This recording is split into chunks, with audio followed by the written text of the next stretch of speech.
Hi there, my name is Madison Clares. Feel free to follow my backup account because this one actually has a warning on it right now, and I'm sure it's probably going to get banned soon. It actually got banned yesterday morning, and then by the grace of God, I got it back. So feel free to follow my backup account.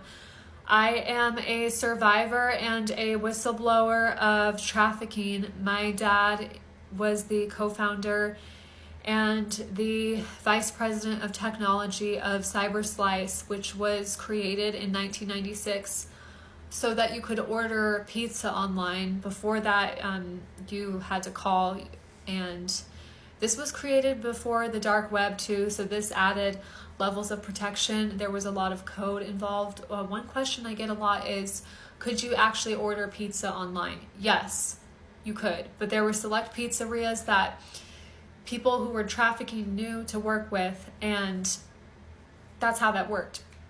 It wasn't like I would just place an order and, oh no, a kid showed up at my door. That's not the way that it worked. It was a lot more advanced than that, unfortunately, because he still hasn't been caught because of it. And I've been forced to come forward because authorities haven't helped me. My dad will discredit me and say that I'm psychotic and that I'm on drugs.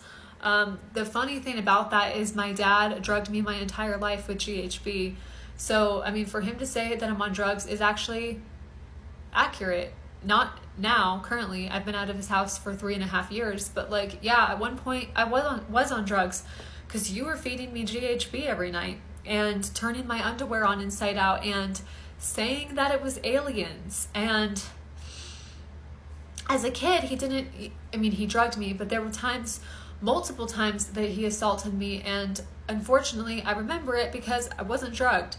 And it doesn't even hurt my feelings that he says I'm on drugs too, because I know how advanced this system works. Okay, it's called a ring for a reason. I even had a teacher that I was forced to work with one-on-one at Aptos High School in Aptos, California, and I worked with her from the age of 15 all the way up until I was 18, and she really groomed me, and I didn't even see it until now, and would encourage me to do drugs. And I thought so highly of her because she was like a mother to me, and a better mom than my own mom ever was, which shows you how messed up my own mother was and my own father was.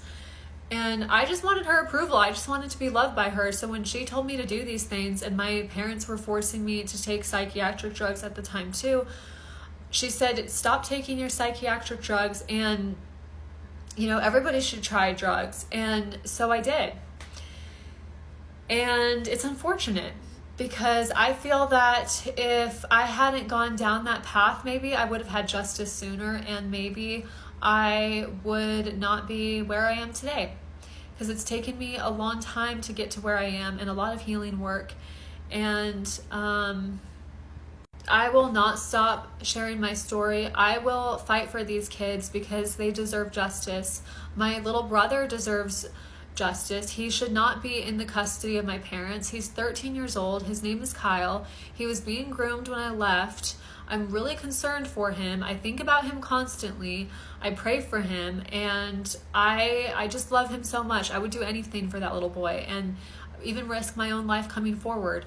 And unfortunately, like, GHB messes with your memory. And I was gaslighted so much by my own family that I repressed a lot of things. It took me a long time to accept what had actually happened. Even though I had my twin sister saying that these things had happened, I wanted to call her crazy and make her the scapegoat, like my parents were doing that to her and encouraging all of us to do that to her, because it was just the easy thing to do. It was easy to blame her instead of actually taking accountability and admitting how messed up my family was.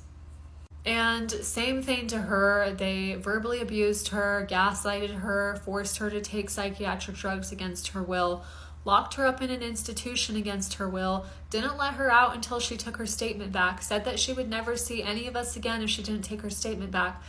So she did, and they did the same thing to me when I was 17 and I started speaking out. And then, you know, I've had moments where like I would come like so close, and then I would get so afraid because I care about my brother so much. I practically raised him. So to be told you'll never see your brother again, that was like a knife in my heart.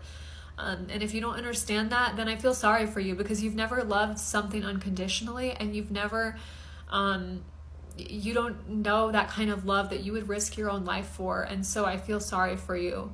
And I hope that you find that kind of love. And I hope that you find something to fight for, because it's worth fighting for. And it's the reason that I get up every single day.